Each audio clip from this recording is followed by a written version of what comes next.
The Terran Republic embassy gleamed like a jewel against the artificial night of Neutral Station, Cygni 7th. Its crystalline facade reflected the gas giant below, creating an ever-shifting aurora across polished corridors, where the fate of interstellar relations was decided daily, with nothing more than whispers and handshakes. Toby Mercer stood in the grand lobby, his lone footsteps echoing against marble floors. The cybernetic implant that replaced his left eye whirred softly as it adjusted to the embassy's lighting. He'd been away for 6 months, medical leave after the Proxima incident, but the familiar scent of recycled air and diplomatic pretense told him nothing had really changed. Except, apparently, who sat behind the reception desk. Dawn. Toby stopped short, blinking his mismatched eyes at the sight of his former assistant, perched at the station typically reserved for senior diplomatic staff. "What are you doing up there?" Dawn Ellery straightened, smoothing down the front of her formal embassy uniform. Navy blue with silver trim, at least 2 grades higher than the one she'd worn when he left. Around her neck hung a strand of pearls that seemed both too expensive and too ostentatious for the Dawn he remembered. "Security Chief Mercer," she said, her voice carrying a formality that felt like a wall between them. "We weren't expecting you until next week." Clearly, Toby set his duffel bag down, observing how she tensed at the casual gesture. The Dawn he'd known 6 months ago would have rushed around that desk to greet him, maybe even hugged him despite his awkward protests. This Dawn remained seated, fingers hovering protectively over her console. "I've been cleared for duty," he said. "Full reinstatement. Ambassador John signed the orders himself." Something flickered across Dawn's face. Surprise, perhaps concern. "The ambassador is still recovering on Earth," she replied, too quickly. "Deputy Ambassador Patricia has been handling all personnel matters in his absence." As if summoned by her name, a tall figure emerged from the corridor leading to the executive offices. Deputy Ambassador Patricia Velez cut an impressive silhouette against the bright hallway. Impeccable charcoal suit, silver hair pulled back in a severe knot, and eyes that cataloged everything they touched. "Mercer," she said, her voice warm but her gaze cool. "What an unexpected surprise." Toby straightened instinctively. "Deputy Ambassador, I'm reporting for duty as ordered." Patricia's perfectly sculpted eyebrow arched upward. "Are you? How curious." "Dawn, please pull up the personnel schedule." Dawn's fingers danced across her console, but Toby noticed she didn't actually need to search for anything. The file was already queued. "I'm afraid there's been a miscommunication," Patricia continued. "Embassy security is currently under the command of Lieutenant Mira Savage. Your reinstatement has been delayed." "On whose authority?" Toby kept his voice level despite the heat rising in his chest. Patricia smiled thinly. "Mine, of course. With Ambassador John indisposed, I speak with his full authority." She gestured elegantly toward Dawn. "Ms.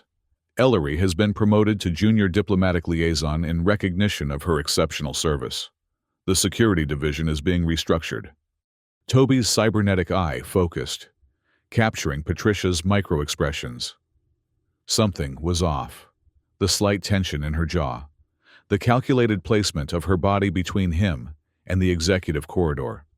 "I have signed orders," Toby insisted, reaching for his secure tablet. "I'm sure you believe you do," Patricia replied. Her smile never reached her eyes. "Dawn, please escort Mr. Mercer to visitor quarters until we sort this out. The Varnex delegation arrives tomorrow, and we can't have unauthorized personnel wandering about." Dawn rose reluctantly. "This way, please." As she led him toward the residential wing, Toby caught her whisper. "Not here. The gardens. 2100 hours." Before he could respond, a commotion erupted at the communications hub adjacent to the lobby. A young technician burst out, face flushed with panic. "Deputy Ambassador, we've intercepted an encrypted data packet addressed to you. It triggered security protocols." Patricia's composure faltered for just a moment. "Contain it. I'll handle this personally." She turned sharply to Toby. "This is precisely why we need established security protocols. Mercer, not improvised heroics." As Dawn led him away, Toby caught one last glimpse of Patricia's face. The concern there seemed genuine, but beneath it lurked something else entirely. Calculation, perhaps even fear. The visitor quarters were luxurious but sterile, fitting for a man suddenly made stranger in his own domain. Toby spent the afternoon reviewing old security protocols on his personal device, searching for clues to what had transpired during his absence. His security clearance had been downgraded, but years of experience had taught him workarounds that even the embassy's sophisticated systems couldn't prevent. At 2100 hours precisely, he slipped into the embassy gardens. The artificial environment was designed to mimic an Earth spring evening, complete with jasmine-scented air and simulated cricket sounds. Dawn was already waiting, seated beside the fountain that served as the garden centerpiece. She'd removed the pearl necklace.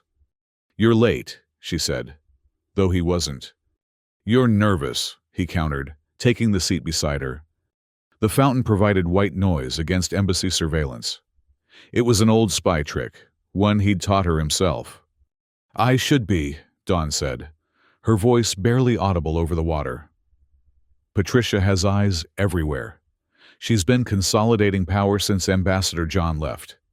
Anyone loyal to him has been reassigned or relieved." "Including me?" Dawn nodded. "Your orders were forged. I saw her do it, dictated a rejection of your reinstatement and attached John's digital signature. I couldn't stop her." Toby processed this, his cybernetic eyes scanning the garden perimeter out of habit. "Why? What's her endgame?"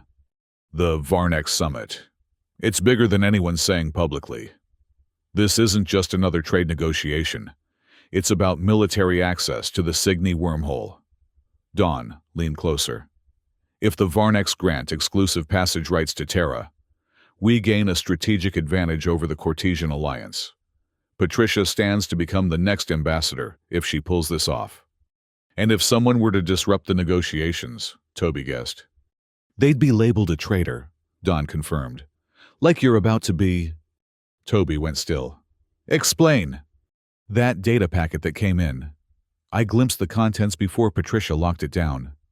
It contained falsified communication logs showing you've been feeding information to Cortesian operatives."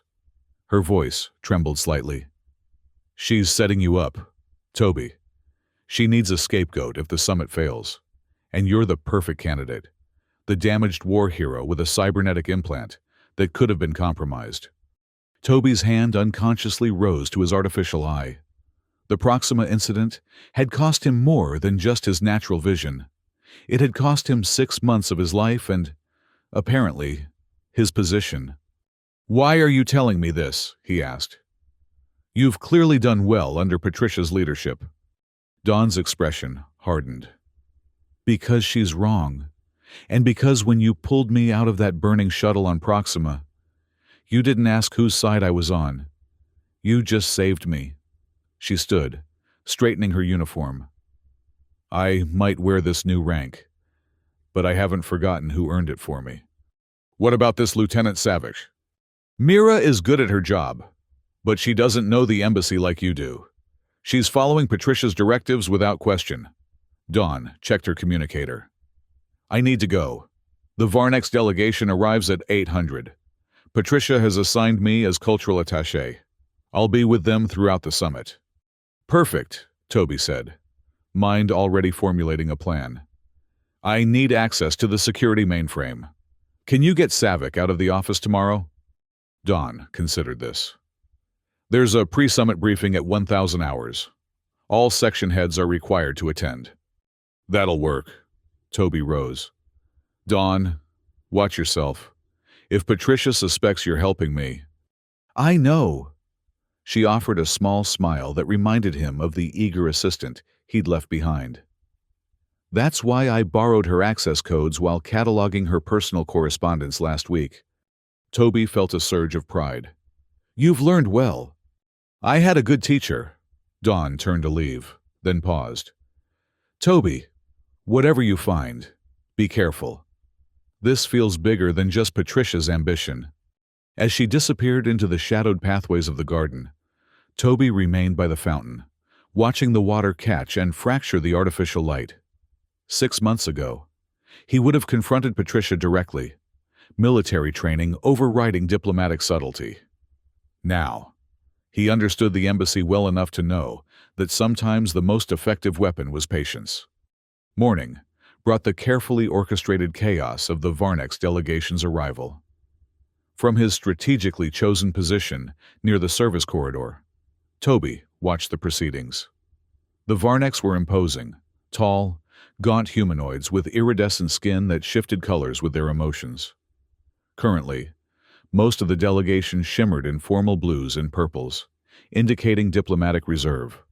Ambassador Saul led the group, his height impressive even among his kind. The ambassador's skin held a deeper indigo tone, marking his senior status.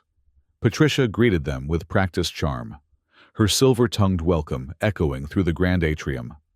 Dawn stood slightly behind, her posture perfect, but her eyes briefly meeting Toby's across the crowded space. A subtle nod confirmed their plan remained in place. At precisely 1,000 hours, as the diplomatic corps shuffled into the main briefing room, Toby made his move. The security office was deserted, Lieutenant Savick evidently taking her role as section head seriously enough to attend the briefing personally. Toby placed his palm against the biometric scanner. To his surprise, it flashed green. Identity confirmed. Mercer, Tobias J. Security access restricted. Restricted, but not revoked. Interesting. Using Dawn's stolen access codes, he bypassed the additional security layers and accessed the mainframe. Years of training had taught him how to move efficiently through secure systems. He located the intercepted data packet within minutes. The contents confirmed Dawn's warning. Fabricated communications logs showed regular transmissions from his personal device to known Cartesian intelligence channels.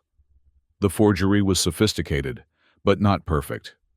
The timestamps revealed messages sent while he was unconscious in a military hospital.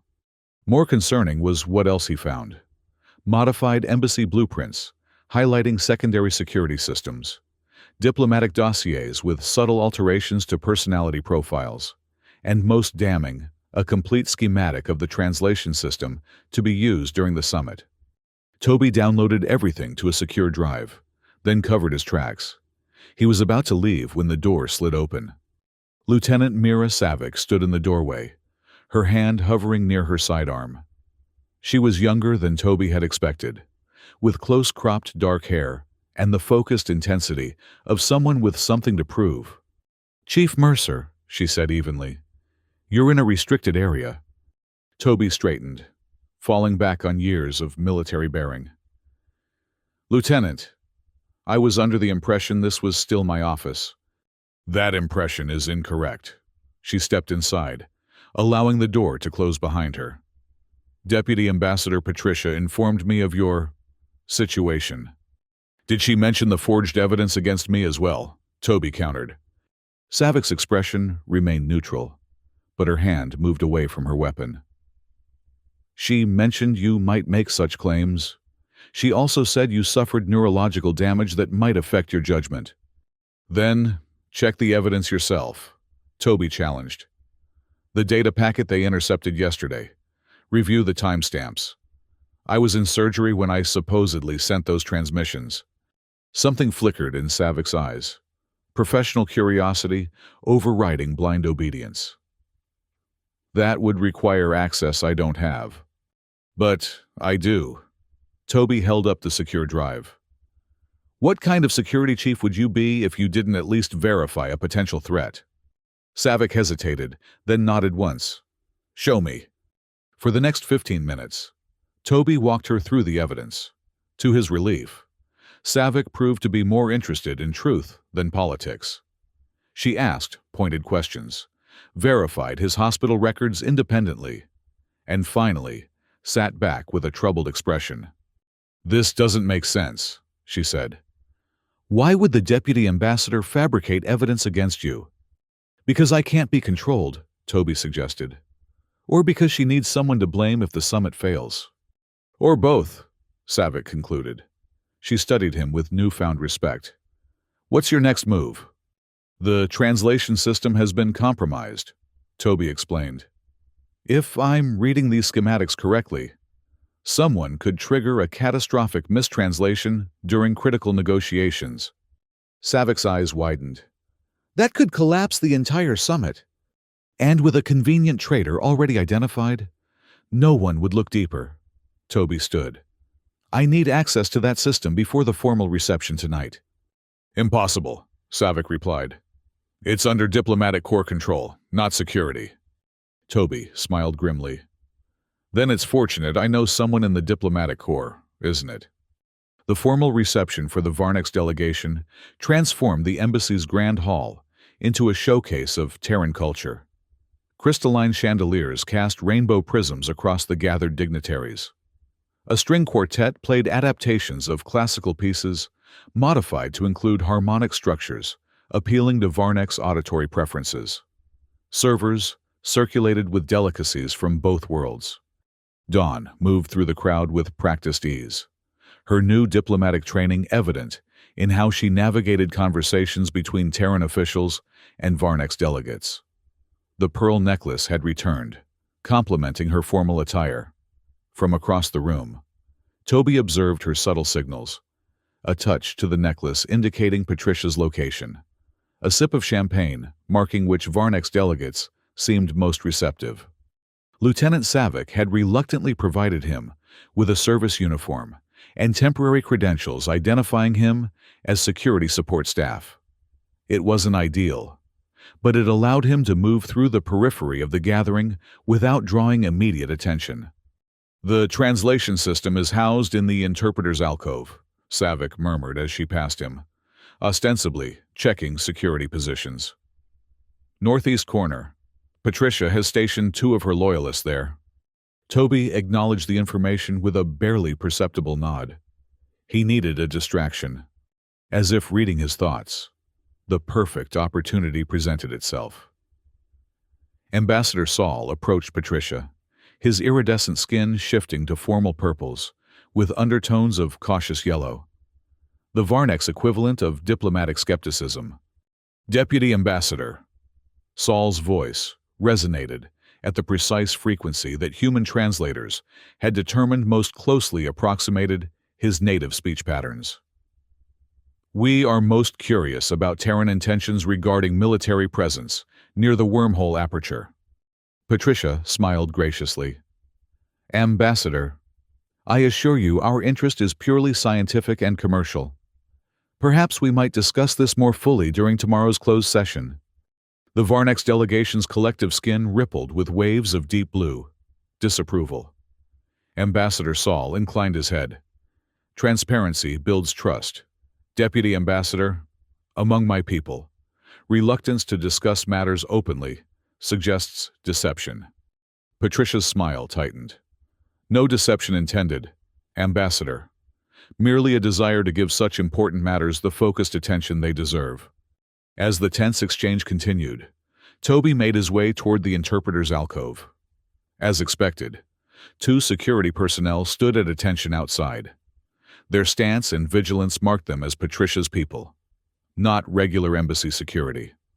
Toby activated his communicator. Dawn, I need that distraction now. Across the room, Dawn nodded imperceptibly. She approached a server carrying a tray of champagne flutes, engaged them briefly in conversation, then appeared to trip. The resulting crash sent crystal and champagne across the polished floor, directly in front of Patricia and Ambassador Saul. I'm so terribly sorry, Dawn exclaimed, her voice carrying just enough distress to draw every eye in the room, as security personnel rushed to ensure no one was injured in the minor chaos. Toby slipped past the momentarily distracted guards and into the interpreter's alcove. The translation system was a marvel of Terran engineering, a neural network processor connected to auditory inputs throughout the reception hall.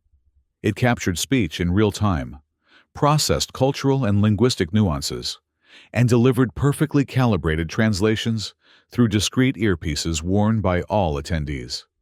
Toby located the control panel and connected his secure drive. Within moments, he identified the malicious code embedded within the system, subtle alterations designed to mistranslate key diplomatic phrases during crucial negotiations. The most dangerous was a trigger that would convert any mention of exclusive passage rights into the Varnex phrase for military occupation. Such a mistranslation during formal negotiations would be catastrophic. He was in the process of neutralizing the code when a soft voice interrupted him. "I knew you'd find your way here." Patricia stood in the doorway, looking utterly unsurprised. Unlike the guards who should have been with her, she was alone. "Deputy Ambassador," Toby acknowledged, continuing his work. "Interesting modifications to the translation system. Not standard diplomatic protocol, I believe." "Step away from the console, Mercer!" Her voice remained conversational, but her eyes had hardened to flint. "You've already done enough damage." "I'm preventing damage," he corrected. "This code would sabotage negotiations. I assume that's the point?" Patricia sighed, as if disappointed by his slowness. "The Varnex will never grant Terra exclusive rights to the wormhole. Their culture abhors exclusivity. It contradicts their entire philosophical framework. This summit is doomed to failure." "So you're ensuring it fails catastrophically," Toby concluded, "with the Varnex believing we attempted to deceive them." "Politics requires scapegoats," Patricia said simply. "Your service record makes you perfect. The damaged hero, potentially compromised by Cortesian technology during your recovery." Toby's hands stilled over the console. "This isn't about my service record. This is about ensuring the Cortesians get access to the wormhole instead of us." Something changed in Patricia's expression. A flicker of surprise quickly masked. "You're more perceptive than your file suggests." "And you're working for someone besides the Terran Republic," Toby replied. "The question is who?" Before Patricia could respond, Dawn appeared behind her. "The ambassador is asking for you, Deputy. There's been a development with the Varnex delegation." Patricia hesitated, clearly reluctant to leave Toby with the translation system, but diplomatic necessity won out. "We're not finished," she warned him, before turning to follow Dawn. The moment she was gone, Lieutenant Savick slipped into the alcove. "We don't have much time. What did you find?" Toby showed her the malicious code. "She's deliberately sabotaging the summit.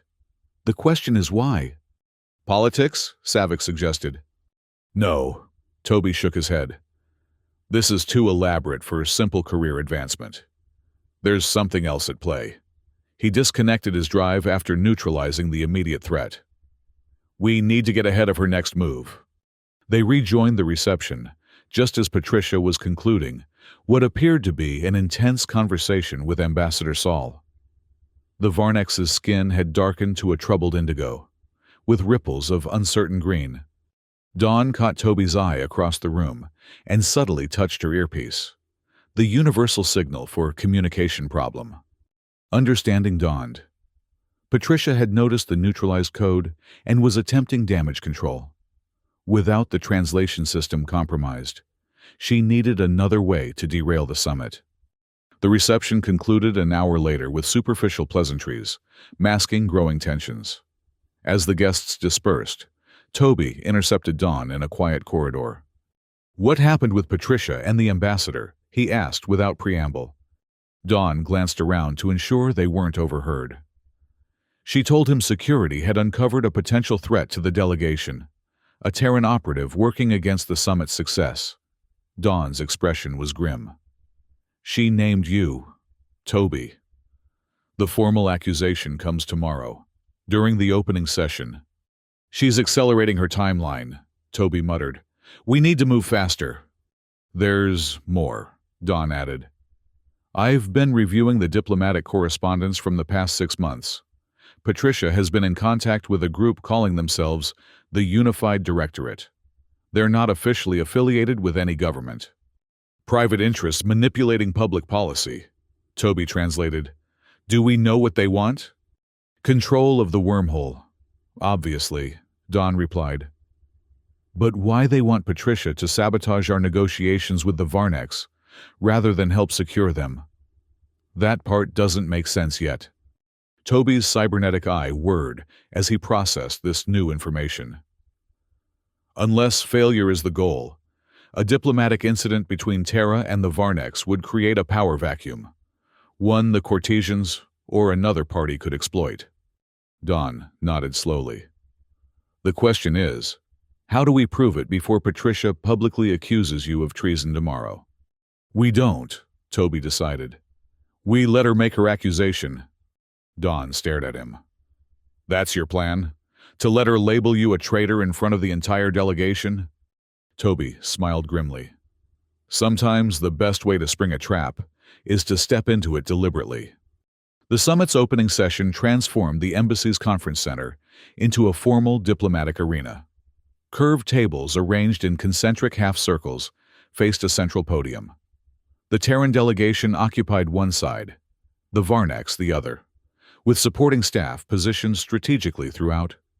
Toby had spent the night working with Lieutenant Savick to secure evidence of Patricia's communications with the Unified Directorate. Dawn had provided diplomatic access codes that allowed them to bypass security protocols on Patricia's private communications.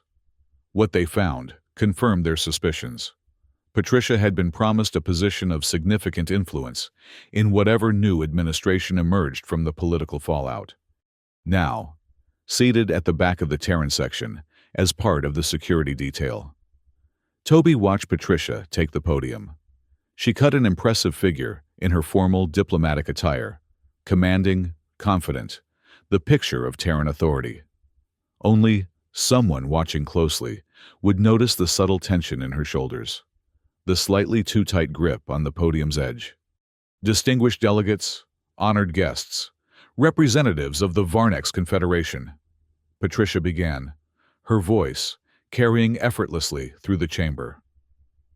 Before we commence formal negotiations, I must address a security matter of grave concern.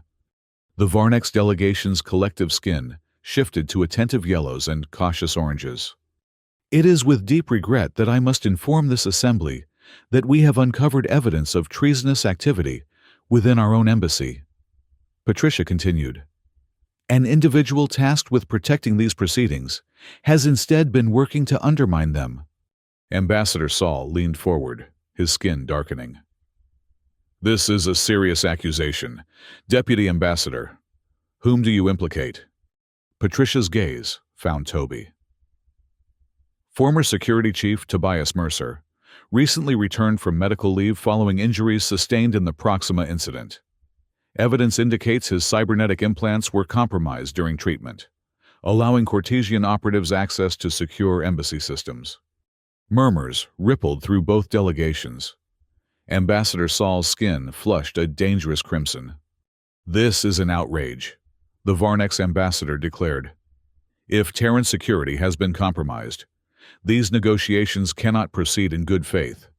I demand the immediate expulsion of all suspected traitors and a full embassy lockdown. Patricia's expression was perfectly calibrated to show appropriate concern, tinged with determination.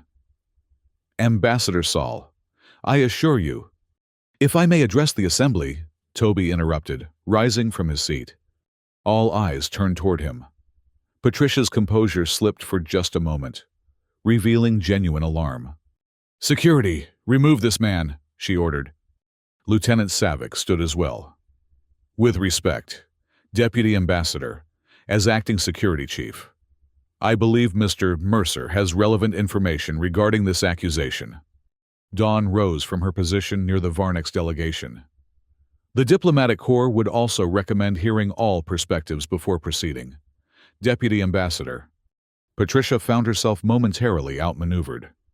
Very well. You have 2 minutes. Mr. Mercer. Toby moved to the center of the chamber. Distinguished delegates, I stand accused of betraying my government and endangering these negotiations. These are serious charges that deserve serious examination. He paused, meeting Patricia's gaze directly. The deputy ambassador claims to have evidence of my communications with Cartesian operatives. I do not dispute the existence of these communications. Patricia's triumphant smile lasted only until his next words. I dispute their authenticity, Toby continued, and I can prove they were fabricated. He nodded to Lieutenant Savick, who activated the chamber's main display screen. The communications in question occurred on specific dates, while I was undergoing medical treatment following the Proxima incident. Here are my medical records, verified by military headquarters, showing I was in surgery or medically sedated during each transmission. The records appeared on screen, timestamps clearly contradicting the alleged communications. Furthermore, Toby continued, we have identified the source of these falsified records. He nodded again to Savick, who changed the display to show Patricia's secured communications with the Unified Directorate. Patricia lunged toward the podium controls. This is unauthorized access to diplomatic communications. Security. Shut this down immediately. The security office authorized this access. Savick replied calmly. Under emergency protocols when evidence of treason was discovered. Dawn stepped forward. Ambassador Saul, if I may translate a key portion of these communications for your benefit. Without waiting for permission, she highlighted a specific exchange. This message indicates Deputy Ambassador Patricia has been working with an organization called the Unified Directorate to deliberately sabotage these negotiations in exchange for a position of influence in the political reorganization that would follow. The chamber erupted in chaos. The Varnex delegation's skin fluctuated wildly between outrage red and confusion yellow. Patricia's face had gone deathly pale. This is absurd, she sputtered. These records are clearly fabricated, just as Mercer fabricated his medical records. The medical records bear the verification codes of Terran Military Command, Savick pointed out. Your communications were recovered from your personal diplomatic channel, using your own access protocols. Ambassador Saul rose to his full, impressive height. Is this how the Terran Republic conducts diplomacy? With internal sabotage and accusations? Perhaps we have misjudged your readiness for wormhole access. As the situation deteriorated further, the chamber doors slid open. A tall, distinguished figure entered, leaning slightly on a cane but carrying himself with unmistakable authority. Ambassador John Harrier had returned. His unexpected appearance silenced the room. John surveyed the chaos with the weary patience of a man accustomed to diplomatic crises. Ambassador Saul, he greeted the Varnex leader with a formal bow. I apologize for my delayed return, and for the apparent disorder within my embassy. Ambassador John, Saul replied, his skin settling into cautious blue. Your arrival is timely. Your deputy has made serious accusations against your security personnel, who have in turn implicated her in conspiracy against these proceedings. John nodded gravely. So I've been informed. With your permission, I suggest a brief recess while I address this internal matter. Chief Mercer, Lieutenant Savick, Deputy Ambassador Patricia, and Ms. Ellery, my office, immediately. In the ambassador's private office, the confrontation reached its climax. John examined the evidence in silence, his expression growing increasingly troubled. Patricia, he finally said, his voice heavy with disappointment. These communications appear genuine. Would you care to explain? Patricia's diplomatic facade had crumbled, revealing cold calculation beneath. The Varnex will never grant us exclusive access. Their entire cultural framework is built around shared resources and communal benefit. This summit was doomed from the start. So you decided to ensure its failure and place the blame elsewhere, John concluded, while securing your own future with this Unified Directorate. They understand what's coming, Patricia insisted. The old diplomatic order is failing. New power structures are emerging beyond traditional government boundaries. I was positioning Terra for advantage. You were positioning yourself for advantage, Toby corrected, at the expense of Terra's interests and my reputation. John sighed deeply. Patricia Velez, you are relieved of duty, effective immediately. Security will escort you to house arrest, pending formal charges of conspiracy and treason against the Terran Republic. As Lieutenant Savick led Patricia away, John turned to Toby and Don. It seems I owe you both a debt of gratitude, and perhaps an apology for leaving the embassy vulnerable during my recovery. You couldn't have known, sir, Don said. John smiled faintly. Perhaps not. But I've clearly underestimated certain members of my staff, while overestimating others. He looked between them thoughtfully. Mercer, I'm officially reinstating you as Chief of Embassy Security, assuming your medical clearance is genuine. It is, sir. And, Ms.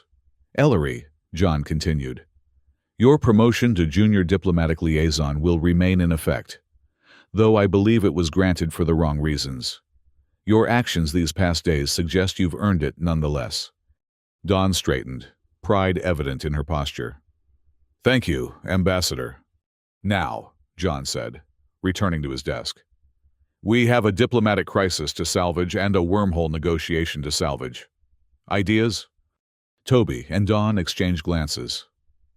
Actually, sir, Dawn ventured, I may have discussed an alternative approach with Ambassador Saul during the reception last night. John raised an eyebrow. Without authorization? With appropriate discretion, Dawn clarified. The Varnek's cultural aversion to exclusivity doesn't preclude a preferential access agreement. They're amenable to granting Terra primary scheduling rights in exchange for technological assistance with their atmospheric reclamation project. John looked impressed. Well done. Ms. Ellery, draft a preliminary proposal immediately. Already prepared, sir, Dawn replied with a smile. Ambassador Saul is reviewing it with his delegation now. As they left the ambassador's office to rejoin the summit, Toby found himself walking alongside Dawn through the now quiet corridor.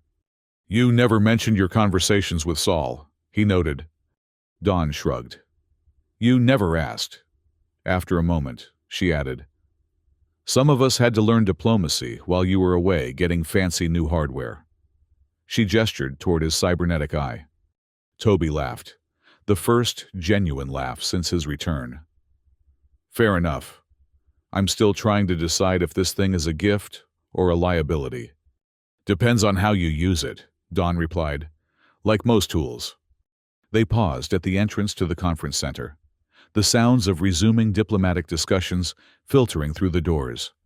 Beyond the embassy walls, the gas giant Cygni 7th painted the station in swirling colors through the vast observation windows.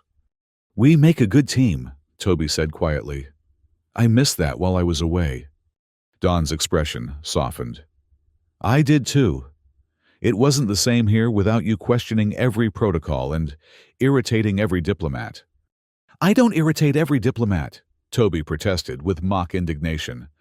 No, Dawn agreed, a smile playing at the corners of her mouth. Just most of them. Before Toby could respond, the doors opened, revealing Ambassador John beckoning them inside. The summit awaited, and with it, the future of Terran-Varnex relations. Ready for this? Toby asked. Dawn touched his arm briefly. We face down conspiracy and treason. I think we can handle a room full of diplomats. As they stepped into the chamber together, the Varnex delegation's skin shifted to hopeful greens and respectful blues. Ambassador Saul inclined his head in acknowledgement, his gaze lingering appreciatively on Dawn. The real work begins now, Toby murmured. Dawn nodded, straightening her shoulders and moving toward her position with newfound confidence. I wouldn't have it any other way. That evening, after the day's successful negotiations had concluded, Toby found Dawn in the embassy garden courtyard. She sat beside the fountain, watching the water catch and scatter the artificial light, much as he had done nights before. She had removed the pearl necklace again. He noticed. Borrowed finery? He asked, nodding toward her bare throat as he took the seat beside her. Patricia's, Dawn confirmed. She insisted I wear it for official functions, said it made me look the part. And now? Dawn smiled. Now I think I'll earn my own symbols of status. They sat in comfortable silence for a moment, the fountain's gentle rhythm creating a peaceful backdrop.